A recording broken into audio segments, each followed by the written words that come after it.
All right, ladies and germs, we are doing solving equations with logarithms today. I know you've all been waiting with much anticipation for your weekly math video. Even though my last video only got something like 46 views, I know for sure there's way more than 46 of you in the class, so you're going to have to fix that. Either some of you have to go watch it twice, or some of you have to watch it at all. Listening to you guys, we're not going to get famous by you not watching my videos. So, I put a lot of work into these, so I'm going to need your help. All right, so we're going to learn logarithms today. We're going to solve some equations with logs. I have 3, count them, uno, dos, cuatro examples for you today. But first we have to remember some information because we have to use some properties of logarithms in these examples. So before you can actually solve anything, you have to remember, sorry, I spilled coffee all over your notes. You have to remember some properties of logs. So recall, my professor used to do this in college. It would make me irate. He's like, yeah, just remember to remember this. How am I supposed to remember? The way you're supposed to remember is because I'm telling you this is what you need to remember. Okay, so remember, if we have a coefficient, we're allowed to turn it into an exponent on the argument of the logarithm. Or if we have an exponent on the argument of the logarithm, we can throw it outside the log and turn it into a coefficient. That's called the power property of logarithms. Additionally, we have the product and quotient rules, aquí. The product rule says if I have 2 logs with the same base, that's muy importante. Mucho gusto importante, okay? All these bases have to be the same or none of these rules apply. This one, notice the base doesn't, this one, you're not doing anything with different logs. There's not multiple logs, so the bases don't matter. But product and quotient rule, the base matters. Okay, bases match. If we're adding, we can take the 2 arguments, the x and the y, stick them together in a single logarithm and multiply them instead. Same thing here with the quotient rule, except instead of adding, we're subtracting. So instead of multiplying, we divide. So basically the same rule. I firmly stand by the belief that there's no such thing as dividing or subtracting. Another one that you're going to find useful is log to any base. And I'm gonna put a small caveat on that. Any positive integer that isn't 1. If the argument of that logarithm is 1, it always equals 0. The reason for that is because if we rewrite this as an exponential form, we have x to the power of 0 equals 1, but this equation is only true when x does not equal 0. And then logs can't have a base of 1 for other reasons, so, okay. Oh, coronavirus. All right, last one is if the argument of our logarithm is a negative number. I was going to put the symbol for negative numbers in here. If you really want to know what it is, it's that. But, math's hard. If you have an argument that's a negative number, there is no solution. This isn't a 0. This is the symbol for the null set. And this is only for the kids who want to go to college someday. What that means is it's a set that doesn't have anything in it. There isn't anything. It's empty set or null set. So if the argument of our logarithm is a negative number, there isn't a solution. And that's because if you take 2 and multiply it to itself any number of times, it'll never randomly turn into a negative. It just can't happen. So there isn't an exponent that'll let us get that. Wait, I might have just lied to all of you. No, I didn't. I'm right. Okay. All right. So let's go look at our examples. These are just your properties of logs. You should have them memorized. If you don't, you should go get some tattoos of them. They're useful. They're going to haunt you for the rest of your life. As long as you go to college and choose to study something that uses math aggressively, such as engineering, physics, architecture. Actually, maybe not architecture. Architects are just fancy art majors. But, you know, anything that actually matters, you're going to need to know logs. So let's check our examples. Alrighty. Example numero uno. So last week we did solving equations that had exponentials in them, and we were looking for the missing exponent. This week we're going to solve equations that already have logs in them. Ooh, excuse me, puberty hit a little bit there. And we're going to solve for these x's. So the way we're going to get them out of the logs is, you guessed it, exponents and exponentials, just the opposite of how we did last week. So example 1, you'll notice we have a log on both sides of our equation. Here's our equation, our equal sign. On both sides of it, there is a log with a matching base. If these bases were different, we'd have a much harder time and we'd have to do some fancy schmancy math. But c'est la vie, it's not. So this is easy. So if log base 8 of negative x equals log base 8 of negative 3x minus 10, we need to recognize that this is the same as this.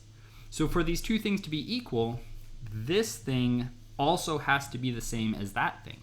So if you have two logs equal to each other, what you do is you drop the logarithms and you set the arguments equal to each other. So the argument's the thing inside.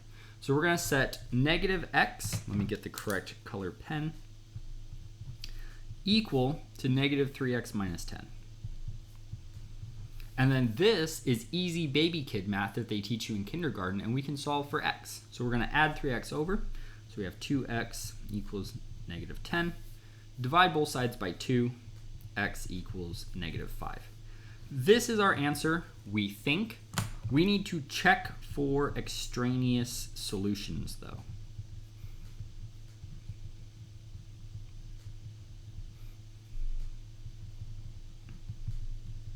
Okay. The way we do that is we take this and plug it back in. Obviously, that's how you check everything in algebra until you get to, like, I don't know, ring theory, I don't know. It doesn't matter. That's how you're going to do it unless you grow up to be a mathematician. So you just plug this back in. The way we can tell if something is extraneous or not is if the argument of the logarithm, after we plug in our answer, if it becomes negative, we're not allowed to have negative logs. Remember, I talked to you about that for about 30 seconds on this page right here. We learned some fancy college vocabulary, and then we said the inside can't be negative. So if I plug in negative 5 to here, we have the log of base 8 of negative 5. Okay, that turns into a positive 5. That's a-okay. We're good to go. Now we'll check this logarithm over here and just make sure that one comes out positive too. So we're going to have log base 8 of negative 3 times negative 5 minus whatever 10 in Spanish is. Negative 3 times negative 5 is 15 minus 10. That's 5. That's a positive number, so we're good. So because both of these come out as positive, it's not extraneous, and x equals negative 5 is the solution. That's our answer, and you're good to go. Okay, wonderful. If you missed any of that, just rewind the video and listen to my soothing voice a second time. All right, example number 2. This one's a tiny bit different. The first one, we had two logs equal to each other on opposite sides of the equal sign. Now on this one, we have two logarithms still, except they're on the same side of the equal sign, and they don't equal a log, they just equal a number. So we have to do this problem a little bit differently. What you want to do primarily on every single log equation is you want to reduce the number of logs to be as small as possible. Ideally, you want either a log equals one other log, or you want a log equals a number. So because we have two different logarithms here, we need to condense this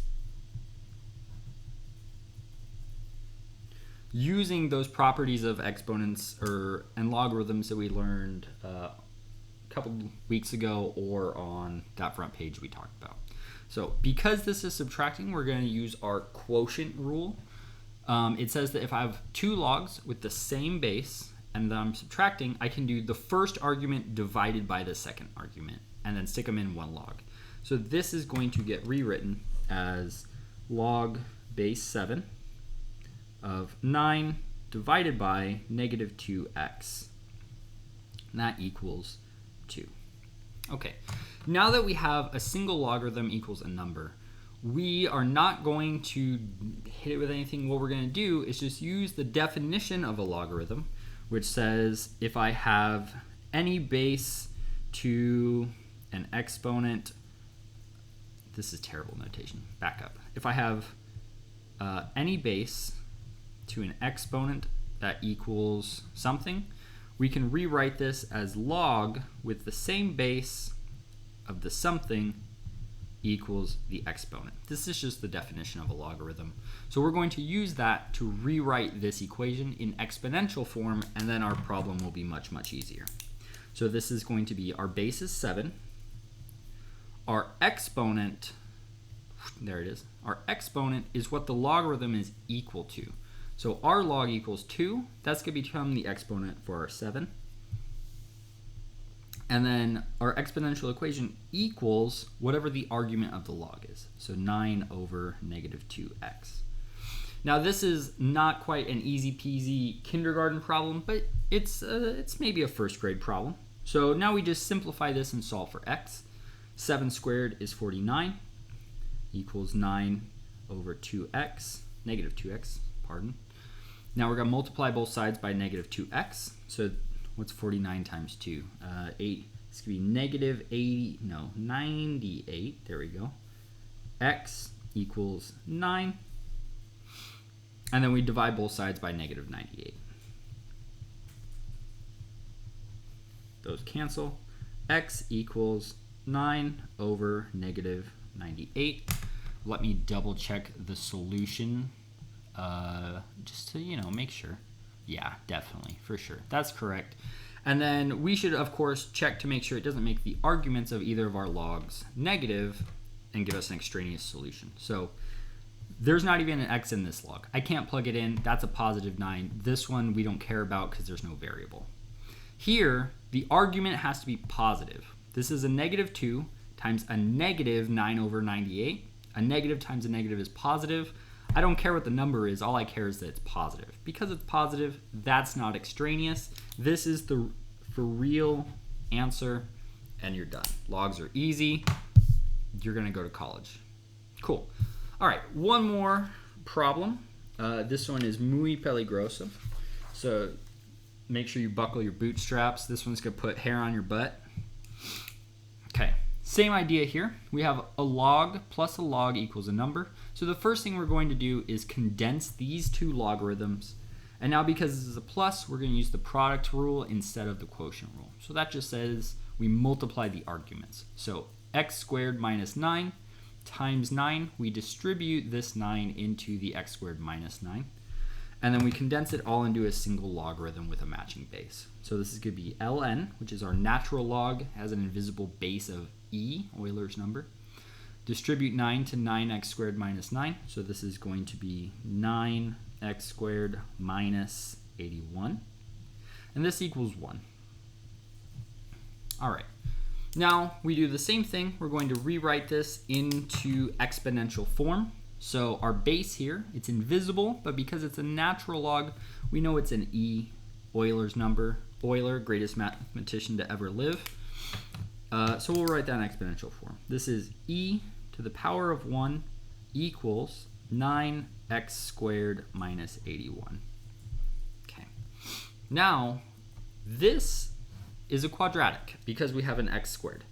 E to the power of 1 is just a number. It's like 2.7 something, 2.7, I don't know. I'm not going to flex on you guys right now. I'll do that later when we're back in school and you're not quite so vulnerable. So if we have a quadratic and we want to solve for x, the way we do that is we set this equal to 0. So we're going to move the e over. And then we're going to probably either hit it with a quadratic formula or whatever your other favorite form of factoring is. Because we have an e though, quadratic formula is probably going to be the easiest. So move this over. This is going to be 0 equals 9x squared minus 81 minus e. And then if we really want, this is a number, because that's a number, we could maybe clean this up a little bit.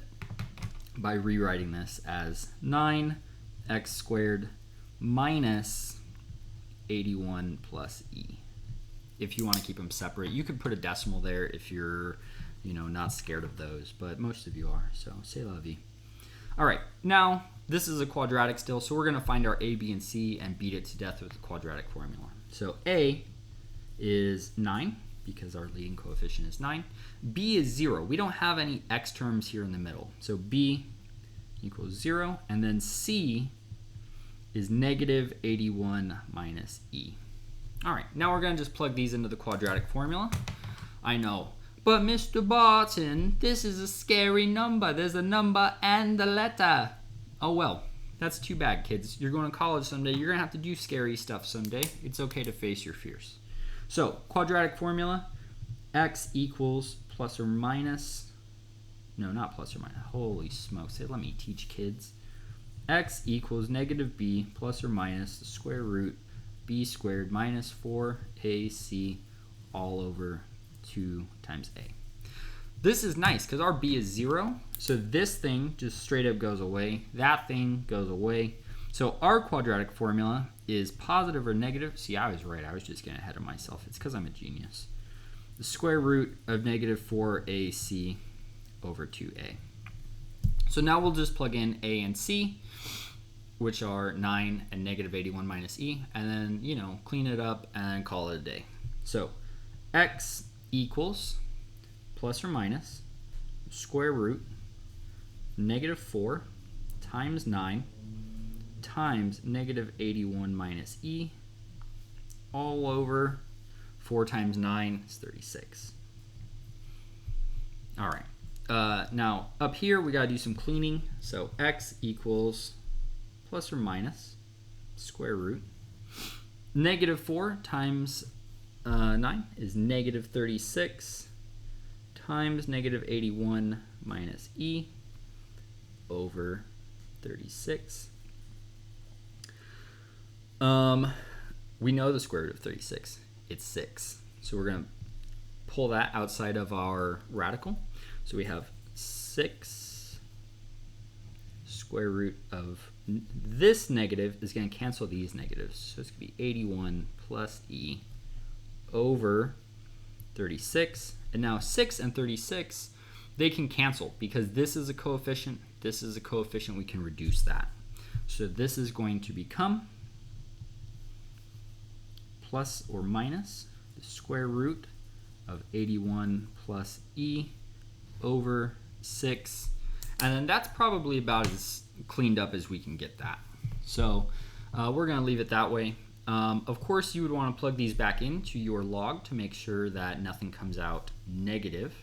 So let's go take a peek, see if we can evaluate it in our brains. But if not, calculators are great. So ln of 9, this is positive. We don't need to worry about this thing. We just need to worry about our natural log of x squared minus 9.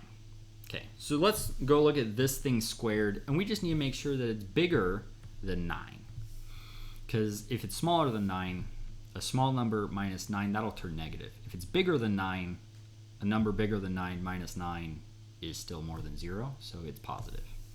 Okay, so if we square this bad mamma jamma right here, this is going to be, if I square it, a positive squared is a positive, a negative squared is a positive. So whatever it is, it's going to be a positive number. So positive number. Squaring the top just gets rid of our square root. So this could be 81 plus e. Squaring the bottom is 36. Okay. If we look at this thing, 81 plus e, this about 83.71 blah blah blah over 36. Okay, if we divide this, let's see, how many times is 36 going to that?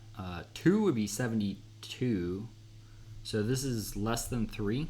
This thing is less than 3. Okay, if I plug in a number less than 3 and I square it, 3 squared is 9. A smaller number squared is less than 9. So a number smaller than 9 minus 9, that's negative.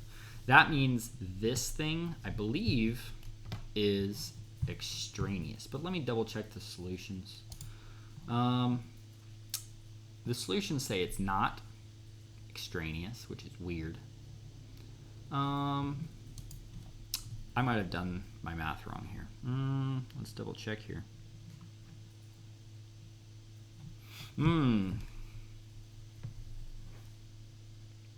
Puzzling. It says the answer is that. However, this appears to be extraneous to me.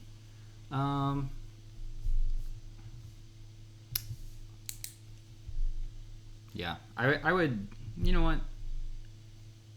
I'm going to tell you on the homework, none of them are extraneous because I wrote the homework. So it's never that answer. But I believe this should be extraneous. I don't know why it's saying it's not. So that's how you should do these. If you have questions on your homework, please let me know. As always, wash your hands, blow your nose away from other people, cover your mouth when you cough. If someone is, getting too close to you, just start shouting coronavirus. Stay safe out there, kids. Have a great week.